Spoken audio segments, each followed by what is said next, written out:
Okay, so good evening, everybody. Hope people can see me online. And talking to people online, you should be able to write a question down on the side, and I'll be looking for questions online. So good evening, everybody here in person in the Grossberg Baumgart Chapel of Shaarei Tefillah. Our topic for our 4 classes is the book A Bride for One Night by Dr. Ruth Calderon. Talmudic Tales is the subtitle. Ruth Calderon wrote this book originally in Hebrew a few years ago, and this woman, Alana Kershan, translated it just about a year ago. And I love the Talmud, and I love all of rabbinic literature. It's really the source for where I find inspiration. I would admit that in looking for sources of our spirituality, what makes us proud to be Jews, where we find inspiration as Jews, I find it in rabbinic literature. And I find that when I study Midrash, rabbinic commentary, if I study Talmud, if I study anything from that time, not only was I a history major, do I like the history of the time, but I also am inspired by the rabbi's perspective on Judaism and Jewish life and on theology. And that sometimes I feel while I'm studying that it's as if I'm having a conversation with the rabbis themselves and bringing the text to life. So that's why I very much enjoy studying Talmud. That's why I've been... Peggy, I don't have copies. I didn't print out copies because I assumed that everybody could get it online. And if people couldn't print it out on their own, see me afterwards and I can print out a copy for you to have. Or you can buy the book, again, A Bride for One Night. It should be relatively cheap on Amazon. And you might be able to get it before the class is over in 4 weeks. Again, so that's why I study Talmud once a week with a study partner. The traditional way to study is in Chavruta, and Rabbi Ethan Seidel, who was ordained a year before me and came to the Washington area a year before me. And we've been Chavruta once a week for 20 years, starting our 21st year together. So we read a couple of the stories together in Hebrew as part of our Chavruta study. And so I wanted to share these stories with you. Dr. Ruth Calderon is a member of Knesset. But before that, which she's only been a member of Knesset for about a year or so, she's been a Talmud professor at Hebrew University, I believe. Or no, she received her doctorate from Hebrew University. She might teach at Bar Ilan University. And she was on the slate for the Yesh Atid party. So anybody who knows Israeli politics knows that the Treasury Minister is Yair Lapid, and he's the head of the Yesh Atid party, which means there is a future. And she was number 17 on the list, I believe. And Yesh Atid didn't expect in the last election to have gotten that many seats. So why not put a Talmud professor down on a slate at number 17 when you think you're only going to get maybe 5 people? That's the way it's proportional. However many people vote for the party of a percentage of the population, that's how many seats they get out of the 120 seats in Knesset. So they got 19 seats after the election, so that means that she was elected to Knesset. So in her, every new member of Knesset could speak to the plenary at the opening session of Knesset after getting sworn in, and she taught Talmud as part of her, that was her inaugural speech. So if you Google or YouTube, search on YouTube, Ruth Calderon opening speech of Knesset, you'll find her speech there. And it might be captioned in English. can find that too. But it's the first time that a woman taught Talmud in the Knesset. And because there are rabbis who are members of Knesset, but they're Orthodox rabbis. They're men. They did not walk out, and they participated in the session. They participated in the session that she was teaching. So it was really an amazing session. So what? No, so Marv is asking if anybody walked out. Nobody walked out of her session, and in fact, they were quite engaged in the session itself. So her book, which goes by a different title in Hebrew, I have it on my shelf. I should have brought it in. Next time, I'll bring in the Hebrew edition of the book. It actually has nothing to do with A Bride for One Night as the title. The Bride for One Night is one of the stories in the book. The Hebrew title is Hashuk, Habayit, and something else, which means the marketplace, the home, and there was one other word that was part of it. So it wasn't as sexy a title in English as A Bride for One Night. What does that mean? A Bride for One Night. We're going to be reading that as one of our stories coming up. But so I have no idea how many copies this has sold already, but anybody who's interested in Talmud study, anything in insights into the rabbinic mind and the psychology of the rabbis, this is a great book. So last Shavuot, for the Tikkun, for the brief study session that we had, we learned the first story in this book, the story called The Fish Pond, and I think people enjoyed that session, the people who were here, so that's why I wanted to do these 4 more stories as part of this series tonight.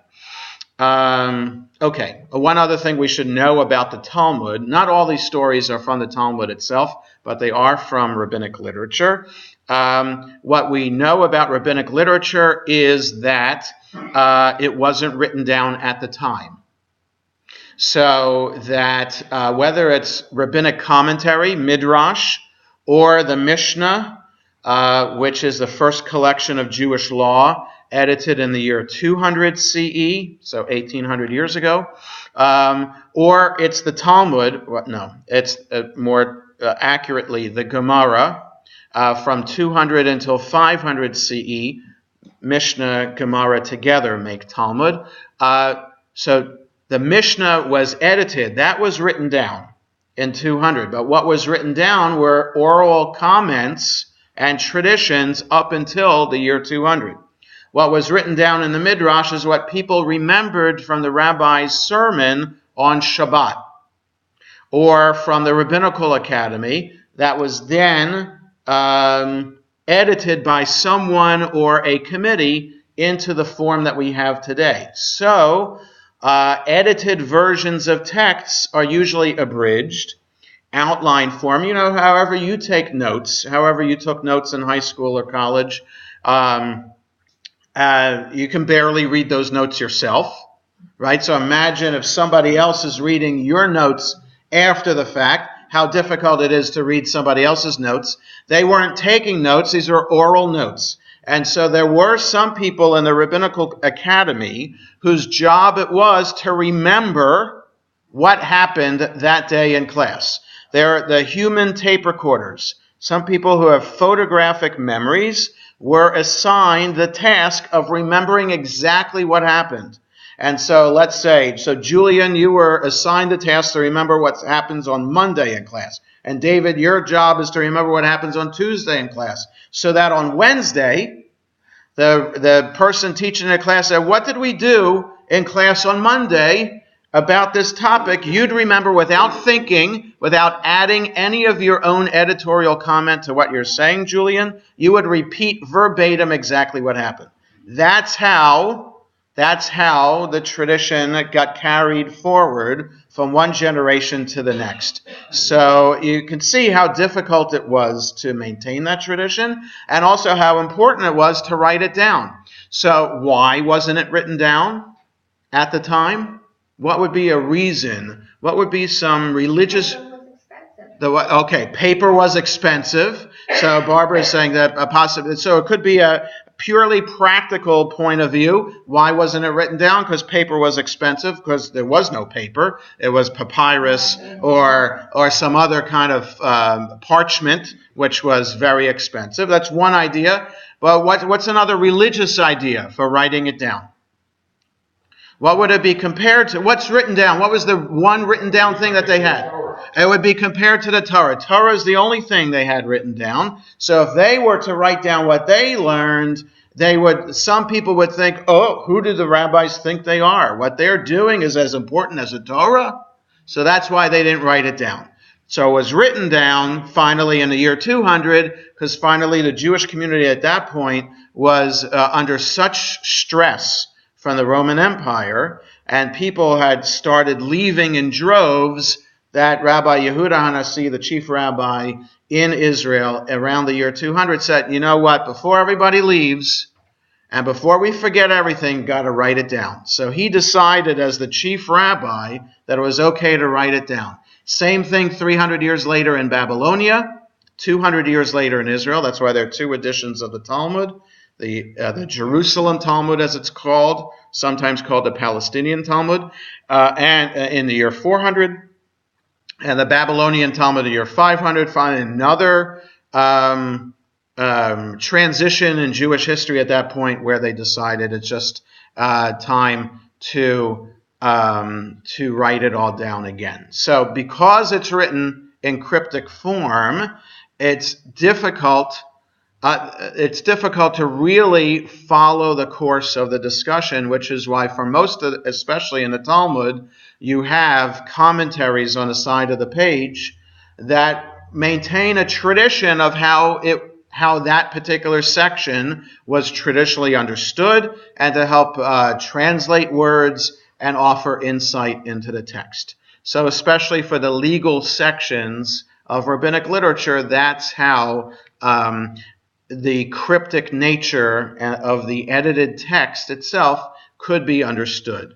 So, Peggy, you had your hand up? Yeah, because I was watching something about an artist in the 1600s, and why the church had paintings was because people couldn't read. So the paintings told them the stories. Now, and in that time, maybe it was only the rabbis who could read.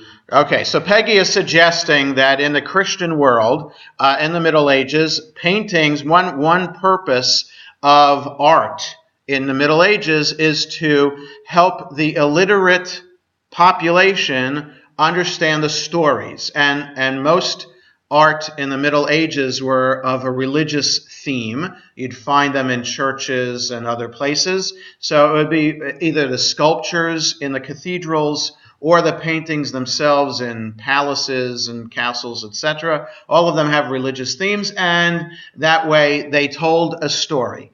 So so perhaps maybe that was the same in rabbinic times, that only the rabbis were literate. That's not the case. From what we understand, Jews were literate. It's just that it's only the wealthy people who were able to afford to write things down, because you had to buy the parchment. So to make parchment is expensive. You're buying animal skin that has been treated and etc. It takes a long time to make parchment at that time, and therefore to afford it, or to make your own papyrus. So it's only the wealthy people that had books, but it didn't mean that it was only the wealthy people who learned how to read. There are pictures of impoverished Jewish communities that would the cheder. Well, that's the Yiddish term for it, for the religious school. But in the Sephardic world, in the Jewish religious education, maybe the classroom had one book, and everybody would be standing around a table just like this lectern. The teacher would be here. The kids were around him looking at the book. And that's how they learned how to read, from the book. Now, some people learn how to read upside down. There's a true story, so that if they have the prayer book in their hand, they'd hold it upside down, because that's how they learned how to read. So that maybe they're reading wrong, but they know how to read. Okay, so it doesn't matter. They learned how to decode, and decoding, it doesn't matter. When you're learning it for the first time, and Aleph is upside down, right side up, what difference does it make? If you're learning how to read it, That's the way you're going to learn how to read it. So that's fine. But they knew how to read. So Jews knew how to read. So that wasn't the issue. It's just the issue was more of a religious perspective. We don't want to write it down because that means that it's equivalent to the Torah. And we, the rabbis, even though we know we have the right to do this interpretation, we feel that it's not as holy as the Torah itself. It was only because of historical circumstances that changed. Okay, so rabbinic literature is divided into, you can divide it into two broad categories. One is interpretation for the sake of deriving Jewish law, and the other is the interpretation for the sake of deriving some kind of moral lesson. Okay, so Jewish law would be halacha, moral lesson, agadah. Agadah, like Haggadah for Passover, telling the story, telling. Agadah, the Aramaic word of it, Hey and Aleph are interchanged, very broadly pointing out an aspect of Aramaic. So it's, again, telling, so you're telling a story. So a rabbinic interpretation to tell a story, that would be who Abraham was before we meet him in the Torah at age 75. What happened in Abraham's life until age 75? That rabbinic interpretation for a moral story would tell stories about Abraham's life before that. Lighting Shabbos candles, where do we know that that's from the Torah? The rabbis would derive that somehow, and that would be for the sake of deriving Jewish law. Okay, so just in a very broad, general way of distinguishing the two types. The stories that are in The Bride for One Night are the Agadah type, and I think the Agadah is not less important than the Halacha rabbinic interpretation. It's not less important. It provides us an insight into who the rabbis are and any lessons that they're trying to teach us about Jewish concepts. Okay, so sometimes you can teach Jewish concepts from a legal perspective. Sometimes you teach it from a perspective of a story. Some different people are able to learn and digest a lesson in different ways. So a lot of people like stories, and so the rabbis would derive stories too. The story that I wanted us to look at tonight is the story that's in the book starting on page 7 called Sisters. So we're going to, in the time that we have left, the way I wanted to do this in each class is to read the story itself that Ruth Calderon brings from the rabbis. Again, it's mostly from the Talmud, but this one tonight is from the Midrash. Okay? So I want to read the story from the Midrash. We'll try to understand what are the issues related to the story, and then I'm trusting that you have read her story about the story. That's how each section is. She starts with the bold print on the page. There we see it. This bold print section is the story translated from the Talmud. The next is her story on it, which in our case goes on for about 5 or 6 pages. And then she has something called Reflections on the Story, in which she is explaining why she wrote the story that she did and the lessons that she was learning about the Talmud and the rabbis from this particular story. So I'm going to read the story from rabbinic literature and then also her insights at the end. We'll discuss those insights too. So this is the story for tonight. So Midrash Tanchuma. Tanchuma is one of the collections of Midrash from rabbinic times. A story is told of 2 sisters who resembled one another. One sister was married and lived in one city, and the other sister was married and lived in another city. Okay, we get the scenario. 2 sisters who look alike. They're not twins. They look alike, and they live apart. And one of them is married. Both of them are married, you said? One sister, yes, both sisters are married.